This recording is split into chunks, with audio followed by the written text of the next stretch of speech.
জাতীয় পার্টি ও আওয়ামী লীগকে ছাড়া নির্বাচন করতে গেলে তা কোনো নির্বাচন হবে না বলে মন্তব্য করেছেন জাতীয় পার্টির চেয়ারম্যান জি.এম. কাদের। উপজেলা দিবস উপলক্ষে বৃহস্পতিবার বিকেলে রাজধানীর কাকরাইলে কেন্দ্রীয় কার্যালয়ের সামনে আলোচনা সভায় তিনি এসব কথা বলেন।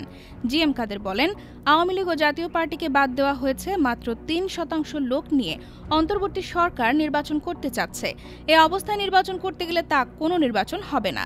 যে নির্বাচনের জন্য আমরা শেখ হাসিনাকে ফ্যাসিস্ট বলি, যে পাতানো খেলার জন্য আমরা তার বিরুদ্ধে অবস্থান নিয়েছিলাম, এ সরকার একই কাজ করছে। অন্তর্বর্তী সরকার নিরপেক্ষ নয় উল্লেখ করে তিনি বলেন, আমরা একটা নিরপেক্ষ তত্ত্বাবধায়ক সরকারের জন্য আন্দোলন করেছিলাম, যেখানে কোনো দল থাকতে পারবে না। যাদের নিজস্ব দল থাকবে তারা তত্ত্বাবধায়ক সরকার হতে পারবে না। বর্তমান সরকারের একটি নিজস্ব দল আছে। জি.এম. কাদের বলেন, এই নির্বাচনে জাতীয় পার্টি ও আওয়ামী লীগকে বাদ দেওয়া হচ্ছে। নির্বাচনে ফলের দিক দিয়ে তৃতীয় দল জাতীয় পার্টি আর চতুর্থ দল হলো জামায়াতে ইসলামী।